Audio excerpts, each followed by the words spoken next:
Welcome to episode 35 of the Various and Sundry podcast. I am your host, Matt Harmon, joined in studio on the beautiful campus of Grace College and Theological Seminary by my good friend, my co-host, and the man who single-handedly runs the blended program here at Grace College and Theological Seminary, and would love to tell you more about it if you gave him the chance. Yeah, absolutely. I'd love to tell you more about the blended program. It's John Sloat. How you doing, Matt? Well, I'm conflicted, John. I'll be honest. I'm conflicted.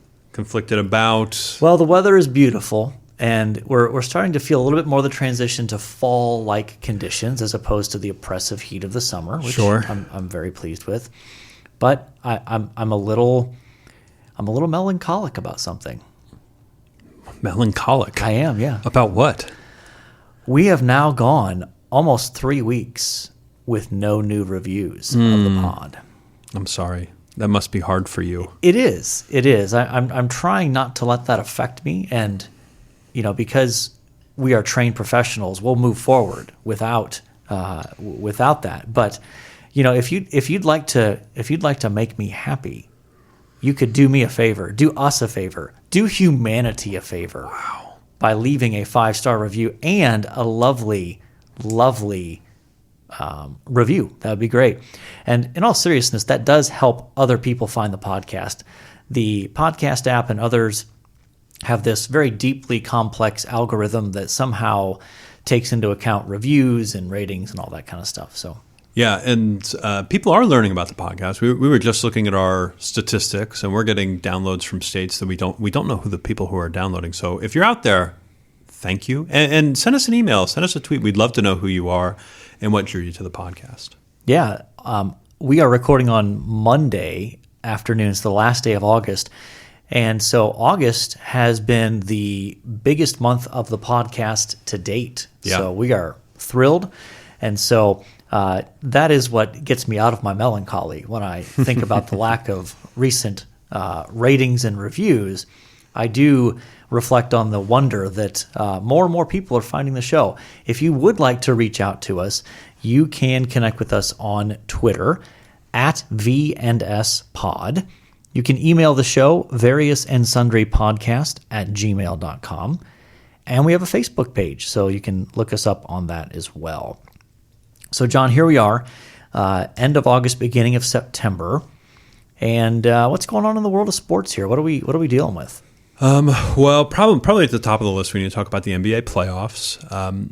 I lack cable at my house, so watching the NBA playoffs has been difficult. More sports radio, box scores, those sorts of things. Most of the first round is over.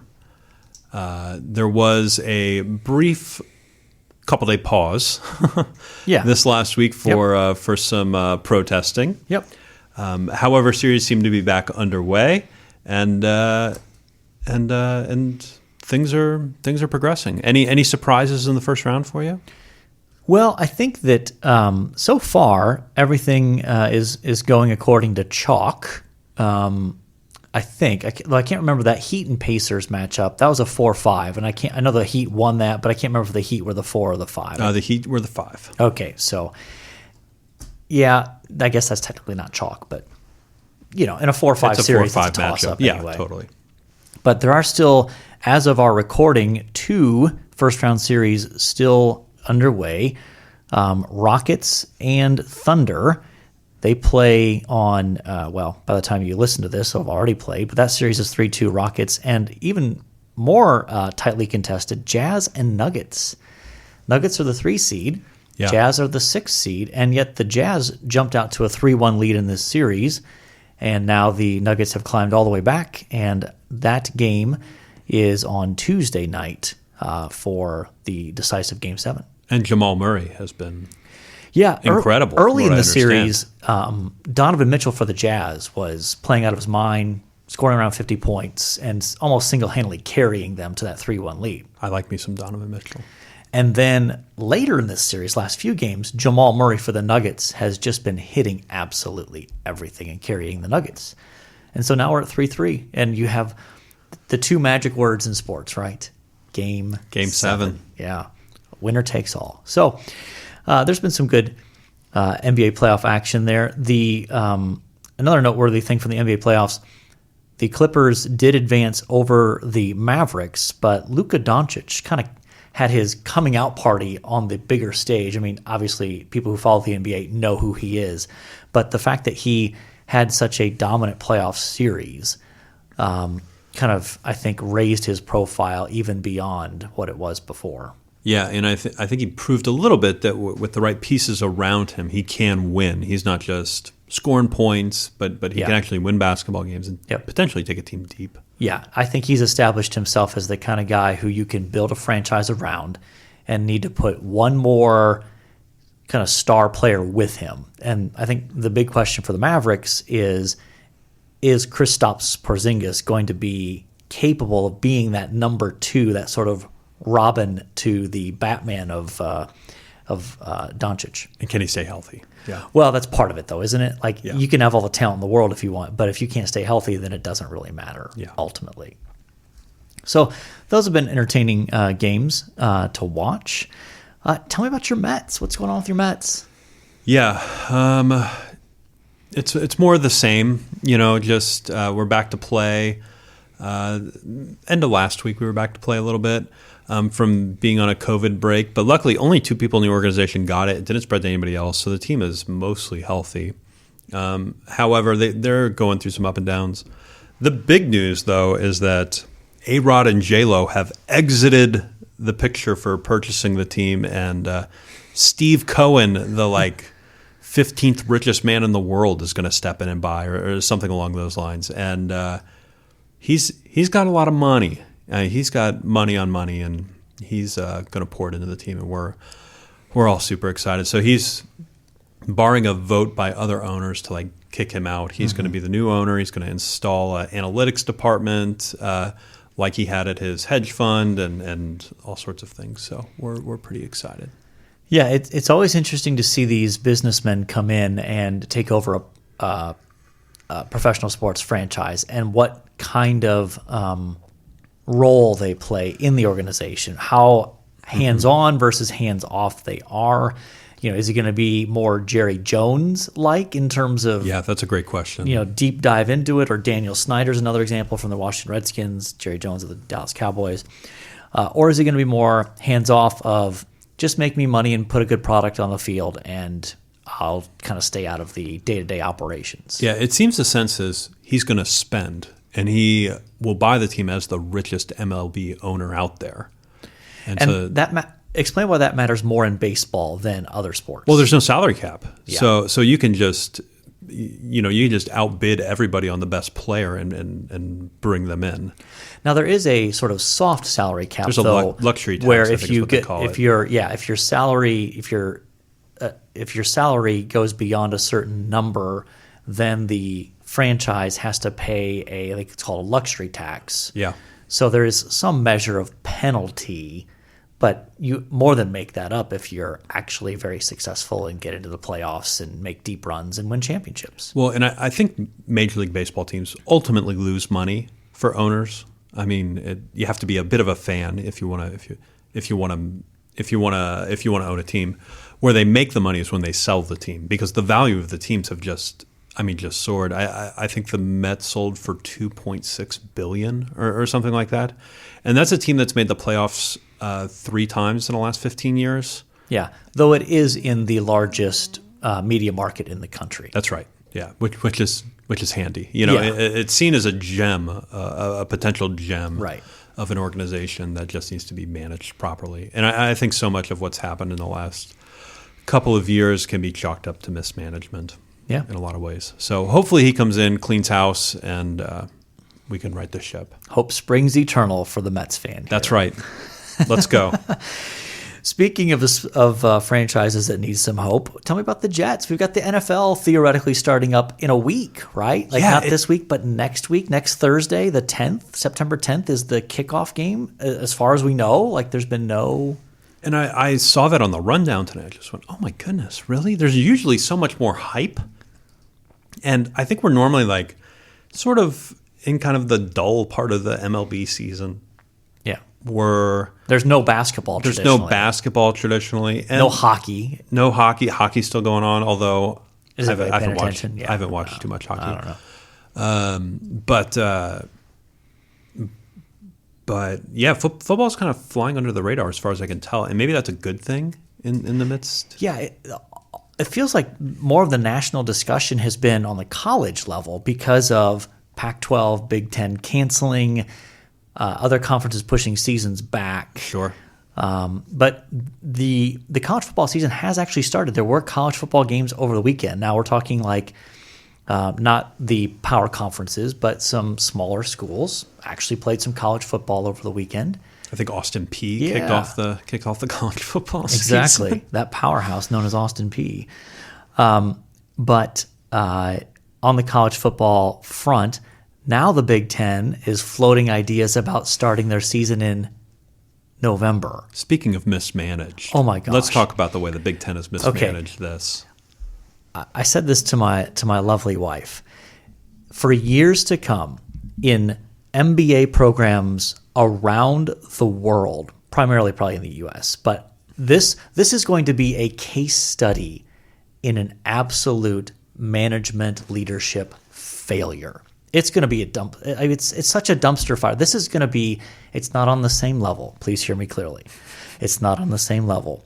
But, you know, the rollout of New Coke back in the 80s, like that's become a classic study in business circles and business schools about groupthink and all this kind of stuff and how it was a terrible idea, but no one had the guts to say it because, Sure.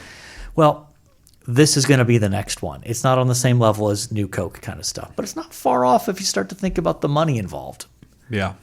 And so, now the Big Ten is talking about, well, maybe we could start the season Thanksgiving and go like Thanksgiving into like February, play a championship game in March. And that's raising all the questions of, well, they still couldn't participate in the college football playoff at that point, right? I mean, Lee from Indiana started throwing shade at me on Twitter for waiting for me to argue for a 4-0 Ohio State team to make the college football playoff over an 8-1 Notre Dame team when that time comes. To which I should have tweeted back, why are you so confident that Notre Dame will be 8-1? But that's another conversation, I suppose. I would still bet on the 4-0 Buckeye team over the 8-1 Notre Dame team. In terms of who's the better team? Yeah. Yes. Oh, goodness, yes. Goodness, yes. Okay. But it'll be interesting to see if the NFL starts next Thursday, right? I mean, yeah, it seems to have snuck up on us. I haven't heard anything from my fantasy football team, my fantasy football league, or anything like that. Did you already draft? No, we haven't drafted at all.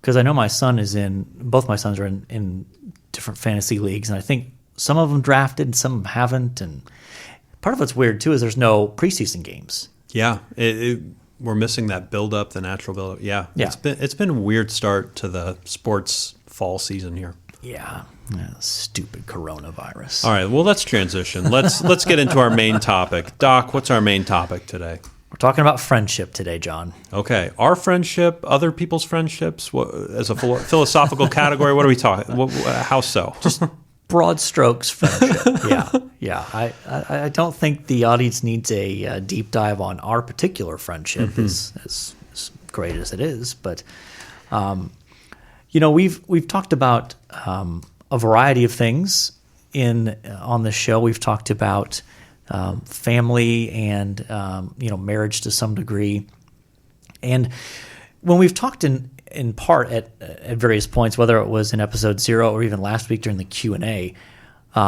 we have mentioned that really part of the genesis of this podcast is our friendship. Absolutely. Yeah. And so we thought it would be good. We've always kind of had this in mind at some point to talk about, and this week felt as good as any to talk about just the big picture topic of friendship. So, John, maybe let's start with why is friendship so important? Well, I mean, there's a whole lot of answers to that. Historically, friendship was the social net of the people. There wasn't welfare. There wasn't any sort of government to lift people up in the midst of struggles or poverty or what have you. Mm-hmm. And so people would rely on friends in order to move them forward. But I particularly enjoy a quote from C.S. Lewis that he mentions that friendship really has no reasoning, it has no tangible purpose, but it's one of the things that gives it gives flavor to life itself. So let me go ahead and read that. I have no duty to be anyone's friend, and no man in the world has a duty to be mine. No claims, no shadow of necessity. Friendship is unnecessary, like philosophy, like art, like the universe itself, for God did not need to create. It has no survivable value. Rather, it is one of those things which gives value to survival.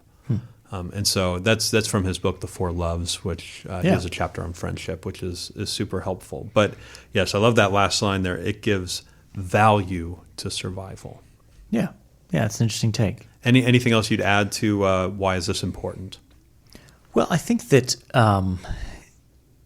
in some ways it goes back to how God wired us. God wired us to be part of a community, and in one sense that goes all the way back to Genesis 2. And oftentimes when we talk about Genesis 2, we focus on the marriage piece of it, right? Sure, but there's more to it than that. I think that text lays the foundation for God did not create us as isolated individuals. And obviously, marriage is the sort of the focal point and the cornerstone of that in some ways. But our need for community goes beyond what a spouse can provide, I think. And I think that friendship is something that is such a valuable piece of life in this world, and yet oftentimes it feels like it's something that is assumed and sort of taken for granted rather than directly talked about in terms of what does a good friendship look like? How do we pursue good friendships? How do we build friendships? Those kinds of things. Why does it matter that we have good friends? Those kinds of realities. Yeah, no, that's a good word. We're absolutely built for that. We absolutely need them. However, it seems to be a back burner at times.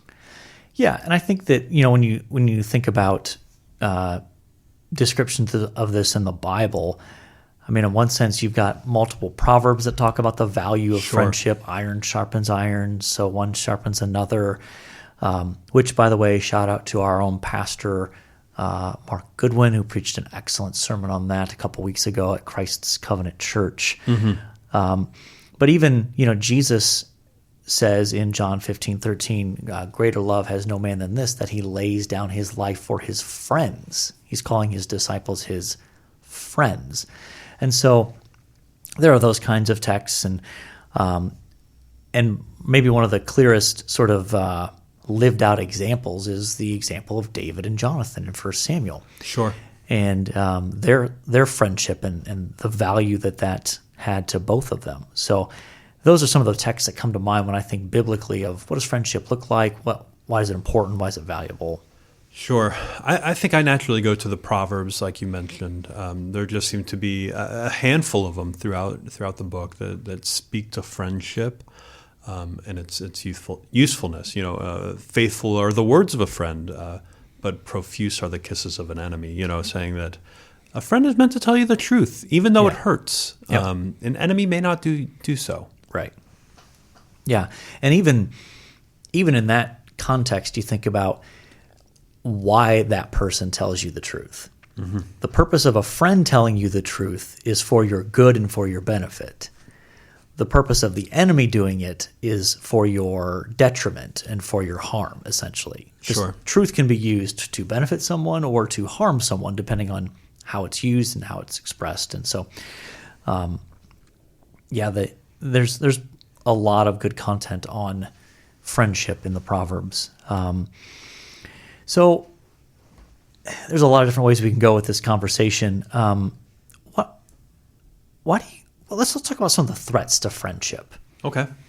Well, when you think about why is it maybe increasingly difficult in our culture to make good friends, or I've read some research that indicates that over the past probably 25 years, they've sort of done surveys to the effect that indicate that the number of people that say they have more than one or two good close friends continues to shrink. Mm-hmm. So what are some threats, do you think, to friendship that you see? Yeah, something that comes to mind is I think we have lost, at least in American society to a certain extent, the community organization that you're a part of. So, for example, my dad was telling me the story that my grandfather, and I didn't know this, my grandfather was a volunteer firefighter in his youth in New York, and used to go every summer, even after he stopped being a firefighter, to the cookouts they do every year. And my grandfather would play horseshoes into the night with his friends in tournaments and whatnot with all these volunteer firefighters. And my dad said, I remember my mom or my grandmother putting him to sleep in the car while my grandfather was finishing up his horseshoe tournaments. And some of those types of events seem to be lost in perhaps maybe the busyness of our world, or in the hyper individualistic side of our world. That's one thing that I think we've lost friendship through that. What do you think are some threats? Yeah, I think the busyness comes into play. I think our culture continues to seem to have such a high value and emphasis on productivity. Yeah. And friendship and productivity don't often match up very well. Yeah. That if you're gonna make productivity this ultimate value of you just need to be efficient, you need to be productive, then you're probably not going to prioritize spending relational time with people, because the productivity and relational time with people don't tend to necessarily go together very cleanly. I'll give you an example of that. When all the stay-at-home orders were coming down in the United States, I saw article upon article upon article about, hey, this is a great time to get your side hustle in order. This is a great time to do this. And I didn't see very many articles, any that I can think of off the top of my head, that were like, this is a good time to call old friends and reconnect. Yeah. Absolutely. So I think that's a huge one. There's a huge value on productivity. And I would add as well, as our culture and society has gotten more and more mobile, it becomes harder and harder to make and maintain friendships, I think. Yeah. If you think back to, like, generations of my family are from the same small area in Ohio. Sure. And it was my generation that's probably moving away from that area. Mm-hmm. But my grandfather and my father, like they still see people they went to high school with, and have varying levels of connection with them. That's wild to me. And to me, I'm thinking in terms of people that I still stay in even loose contact with from high school, there's not many. Yeah, hardly any, unless you're counting. I follow them on, I'm friends with them on Facebook, and I see what's going on in their lives. Now, one of them happens to be my cousin, so I occasionally see her in family contexts. But, sure, I just, and even college friends, because I'm now, I graduated from college in 1995, so I'm 25 years removed from college. I still keep in touch with some friends from college, but I wouldn't say that I'm necessarily super close with many of them. And this is sort of a side note here. One of the cool things about being a professor that I never anticipated is that many of my closest friends now are former students. I never anticipated that happening, but that has become true. Yeah, it's been fun from the other side of the table to be your former student and to be counted among your friends. Indeed. What about social media? How do you think that impacts the whole friendship thing? I mean, I think it has some benefits and some harmful pieces of it. So there's an app called Marco Polo, and I have a friend who's a pastor in upstate New York, who I every couple of weeks will just sort of shoot a message to. It's a video messaging app, and I'll shoot him a message and like, hey, how's life? here's what's going on here. Here's what's happening at Grace. He's a Grace grad, so here's what's going on at Grace, the college and the seminary. Here's what I'm thinking about. What are you guys doing? And it's a good opportunity to catch up. So in that way, social media is a helpful way to keep in touch. Is that really social media there, though? That seems more like a direct communication sort of thing. So you're thinking more Twitter, Facebook. Yeah, Instagram, those kind of the big social media platforms. Yeah, I would say they're somewhat helpful, but probably mostly unhelpful in that, like, I can figure out what's going on in somebody's life without actually having a conversation with them. And I think conversations are probably better. And I'll add, by just basing it on what you see on social media, you're getting what that person wants to present to the world as what's going on in their life, which is only in many cases, a relatively carefully curated, selective presentation of their life. There's an author out of New York. She used to be at Hofstra. She was at NYU for a while, but her name's Donna Freitas, and she's done some research on social media, and one of the quips she has from her book, The Happiness Effect, was social media, we present the best version of ourselves. Mm-hmm. That's true, typically. And we, as in others, we look at the best version of themselves and we measure it against the worst version of ourselves that we know. And so it can lead somewhat to depression at some level. Sure, absolutely. What do you think? Well, there's one more thing I think you wanted to hit on, I guess, on the threats to friendship or just challenges. I think there can be an over-focus on romantic relationships, that we're so absorbed with looking at romantic entanglements that we're not interested in friendships that are going on around us.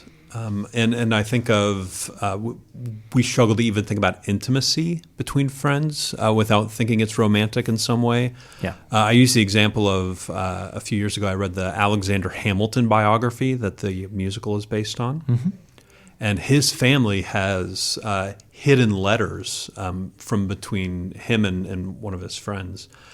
Because the language is so intimate that viewed through today, I think it would construe him as probably having at least some kind of homosexual feelings. Mm-hmm. And his family didn't want that out there, so they've held that back. And so we can't imagine intimacy unless it's sexual or romantic. Right. And so I think that's a harmful thing to friendship. Yeah, agreed. And even, when you, that comes up actually in the passage about David and Jonathan in 1 Samuel 18. All the time. That's completely misread now through modern lenses as they had romantic feelings towards each other when that's clearly not what's in view. Yes. We have to be able to have deep intimacy between friends without it being sexual or romantic. Right. Yeah. Now, why is it you think pastors sometimes struggle, or people in ministry leadership struggle with friendship? Yeah, most of them are pretty awkward. Wow. I'm just kidding. Wow. Okay, just a reminder that the views of John Sloat do not necessarily reflect the views of Matt Harmon. No, I think most of them in leadership positions don't feel as though they can be fully vulnerable with people in their church, but they also feel this sense of, I must spend more time with people in my church and must be friends with them and can't necessarily fully share themselves with them. Yeah, and I think that there is a sense in which, understandably so, it's unwise and actually it's unbiblical for a pastor to share everything with someone in their congregation. There might be confidential situations that it would be unwise and unbiblical to share. And yet then the question becomes, who does that pastor have to talk to be able to even express their struggles and challenges and frustrations, or even just to spend time with who gets it, who understands what it's like to be them. So I think that, sometimes that can make pastors and ministry leaders feel very lonely, even if they might have a lot of friends in terms of people they connect well with in their congregation, but there's just that whole area of their life and struggles that they cannot give access to someone in their congregation. And I think this is where technology can help us, because you can connect with other pastors in other towns, albeit virtually, right? But still be able to connect with them, have friendship with them, be able to talk to them about things that are going on. So I think that's one way in which technology does help. And I remember being in seminary and thinking, and I had a great group of friends through seminary. I was truly blessed to be with Zach in Ohio and Brent here on campus, and to go through with both those men. And I do remember at some point reflecting that, like, oh my goodness, there's just no way the three of us are ever going to end up in the same town to continue this, because we're all going to be in different parts of the country, Sure.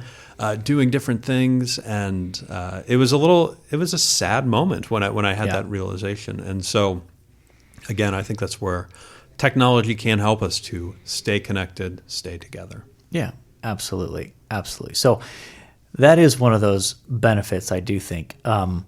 Let's think about kind of moving forward, thinking about what is it that makes a good friend? What are some characteristics of a good friend, or how do we pursue becoming better friends? What are some thoughts that come to mind as you've thought about this in terms of ways that we can, as individuals, grow in this? And I think in particular, perhaps men need perhaps a little bit more guidance in this than women, I think. That's my hunch.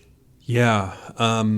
One of the things that Lewis points out in his chapter on friendship is that friendship is always looking at something and then realize that somebody else is looking at the same thing. Yeah. So walking towards something, pursuing something, and then seeing what other person is also doing that thing, and striking up a friendship with that person. And then realizing that you both have common interests, and going from there. And beyond that, I think there's conversation that happens along the way, right? There's secrets that are told. There's constructive clash that happens in the midst of those friendships. All those things, I think, are part of a good recipe for friendship. Yeah. Yeah. I think that when it comes to men, I think men tend to be okay at sort of finding someone to share activities with. Like, Sure. I like going golfing with this guy, or we like watching football together, or, we like to go hunting or fishing, or you name the activity. But I think where men often sort of drop the ball is that it doesn't go beyond that the time together just remains a shared activity, and there's no intentional conversation that takes place where it's actually asking one another, how are you really doing? Mm-hmm. How is this situation going? And trying to press in a little bit deeper beyond just, the sort of the surface level shared activity kind of friendships. Mm-hmm. Yeah, it needs to be taken one step further, right? Right. And I think that's where intentionality often has to come into play, right? Sure. Because you can kind of get by, depending on your personality, with just, well, yeah, he's my buddy. And you think, well, have we ever had a really substantive, deep, meaningful conversation about anything not related to whatever activity we share together? If not, then, that's a friend of sorts. Mm-hmm. But I think that falls short of what kind of even the biblical ideal of friendship looks like. Sure. It's a digging down beneath the surface sort of friendship, not just an activities based. Although I do think activities is a good place to start, and I do think men specifically need that. Absolutely. They need something that they're doing, like Lewis says, looking at a third thing, Absolutely. and moving towards it. Yeah, and we've probably, at least many of us, have had the experience of, you can make some parallels between sort of building a friendship and a dating relationship, right? Mm-hmm. Where someone you feel like, whoa, they jump in too quick with the like deep penetrating questions that are like, I don't know you well enough to really feel like I can open myself up to you yet. Like, give it some time. Let's build some equity and some trust before I just pry open the doors of my heart and show you what's all in there. Right. And I know I've experienced this as well, where people come to you and they're just like, oh man, let me ask you this deep, deep question. And I just go, can we talk about sports a little bit first? Yeah. Can we talk about the weather, or something along simpler lines before we take a 10,000 foot plunge? Yeah, absolutely. Yeah, that's more of like to use the dating analogy, that's more like a fifth or sixth date question, not a first date question. You're not meeting my parents yet. Yeah, exactly. Exactly. So, and I think that I think there's just a measure of intentionality. When I think of who my good friends are and what they do well, they show intentionality in terms of checking in with me, how am I doing, and that's an area where I feel like that sets apart good friends from friends that are, maybe solid friends but lack at times some of the depth.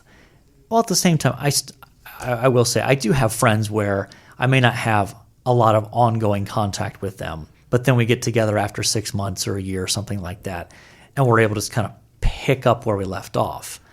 But in all of those situations, there was a pre-existing period where we were in the same location, shared life experience after life experience together, and then now we're sort of drawing back on that sort of as the foundation. So it's not like we have to have this constant ongoing contact, but 6 months later we can dive right back in and be like, oh yeah, let's open up to each other. Let's share what we're struggling with, what we're excited about, what's going on. Yeah. No, those are certainly good relationships for sure. Any recommendations on resources about friendship? Yeah, I came across a couple of articles that we'll post links to. One's actually a Barna report on terms of some of the statistics about friendships, and then there's an article by a guy named John Knox, who I'm not familiar with, and not to be confused with the Scottish reformer, about the decline and revival of friendship in America. Not a Christian article per se, but lots of good insights about friendship, and we'll link to those two for sure. And there's a book that I was made aware of in doing research for this that I had not heard of by a guy named Drew Hunter, who's actually a pastor here in the Indianapolis area, not too far away from us. That's called Made for Friendship, the relationship that halves our sorrows and doubles our joys.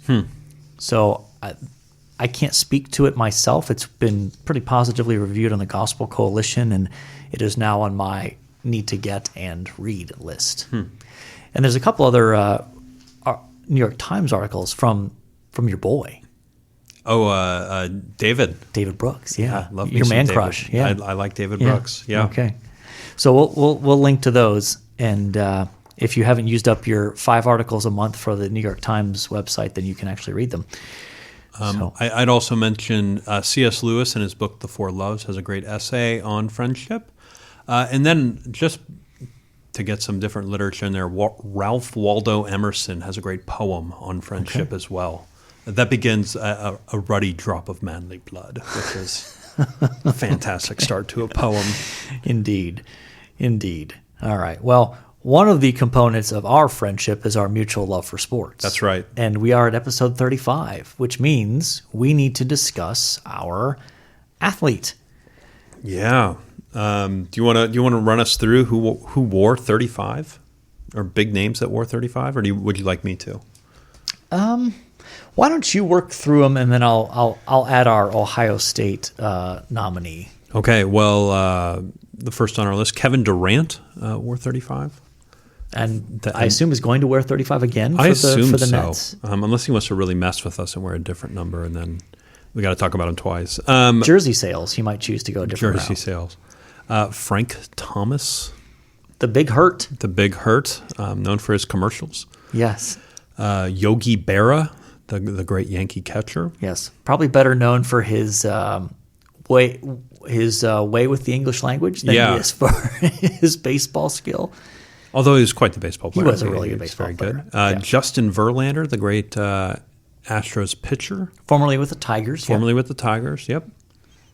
And Tommy John, I think one of the more interesting names on the list this week. Yeah, absolutely. Not great pitcher, but suitable pitcher who is famous for having a surgery on the elbow named after him. Yeah, he had an interesting career, but the surgical procedure that was performed on him, I don't know if he was the very first pitcher to have it, but yeah, first or second. Yeah. Maybe the first successful one. right. And I'm not a medical doctor, so I can't explain what they're doing there, but like that has become known as a kind of surgery. When a pitcher has an arm injury, like they'll say, "Oh, he's having Tommy John surgery." Mm-hmm.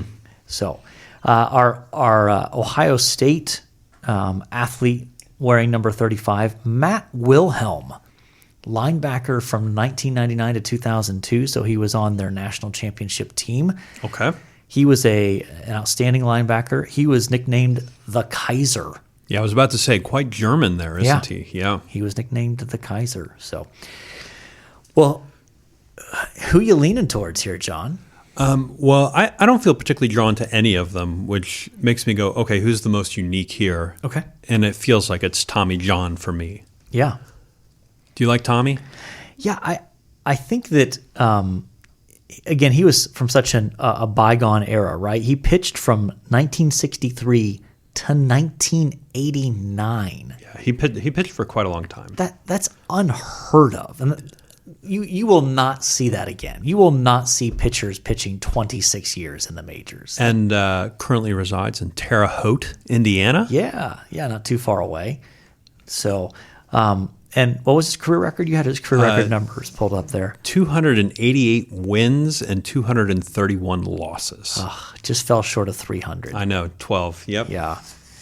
But, yeah, I think since we don't have a strong pull towards any of the others, I think that Tommy John's our guy. I think Tommy John is our guy. Do you have any teams that he played with listed there? Yeah, I got them Yankees, and he played with the Yankees. He had 2 stints with the Yankees. Well, when you play 26 years, you're probably going to cycle through the Yankees twice. So he got to start with the Indians, White Sox. The fact that he pitched for the Indians will make Nate in Ohio very happy. Just 2 seasons, 63 and 64. The Dodgers, the Angels, and the Athletics as well. Okay, yeah. The Yankees twice. So Tommy John it is. 4-time All-Star. Only a 4-time All-Star? 4-time All-Star. Yeah, 68, 78 through 80. Okay. He pitched 26 years and only made the All-Star team 4 times. Wow. What a workman kind of guy, right? Yeah, okay. All right, well, we are on to our one thing we liked. Who wants to go first? Do you want me to go first? You want you? I can go first. Okay. Our church did something this weekend that I don't think I've ever seen before. But basically, after service, food trucks pulled up, and you were able to go get a meal at a food truck and enjoy it with your small group or friends at church. And so we were calling it Food Truck Sunday. Yeah. And it was a great addition to a great Sunday service. Yeah, normally we do a church picnic around this time of year, and the traditional sort of people bring different potluck dishes and such, and that has its own merits, to be sure. Sure. But this was a nice COVID-friendly alternative. It was very good. I think you can make the case it might be worth replacing the picnic with this, though the lines were pretty long. The lines were pretty long, maybe a couple more food trucks. Yeah. But all that to say, it was delightful. I'd like a coffee food truck there to get my afternoon fix. That's my only request. Okay. But it was a fantastic. I enjoyed it. I hope it becomes a tradition. Well, you spoke of a side hustle. Maybe that's your side hustle. Maybe that's my side the hustle. coffee truck. There is one in town, actually. Is there? Driveline Coffee, I want to say it's called. But yeah, there at least there used to be one. Yeah, they had an old Volkswagen van they were making coffee out of. Okay. Well, my one thing I liked is just this past weekend, my wife and I finished watching through the TV series Friday Night Lights. We had never watched it before. I don't think I've ever watched through it before. So it ran for 5 seasons back from like 2006 to 2011. And, just a heads up, there's some occasional content that you might want to fast forward through or pause, just kind of skip past. But Is that where Michael B. Jordan got his start? Yeah, he comes in about season 3, I think. Okay. So not at the start. But we finished that out, and it's part of what attracted us is our love for football and sports. Sure. But I think the one of the interesting things about that series is they took a lot of sort of stereotypes of characters. You got the football coach, you've got the you get the jock, you got the nerd, and all these different. But they developed these characters pretty significantly beyond those sort of stereotypes. So I think overall the character development was interesting, and it was a good watch. So we enjoyed it. Well, we have reached the end here of episode 35. Yeah, I think we have. 35, John. Can you believe this? Yeah, it's a good barometer for where we're at in the year or two. Yeah. We haven't missed a week. Yeah, we are trying to be the Cal Ripken of the podcast world. Yeah, so, that's right. We've got a long way to go to get to Cal Ripken's numbers. So I'm ready to call mission accomplished, aren't you? I think so, yeah. Okay. All right. Well, I am willing to say that we have accomplished what we set out to do, covering our various and sundry topics. And so, until next time, the Lord bless y'all real good. Later.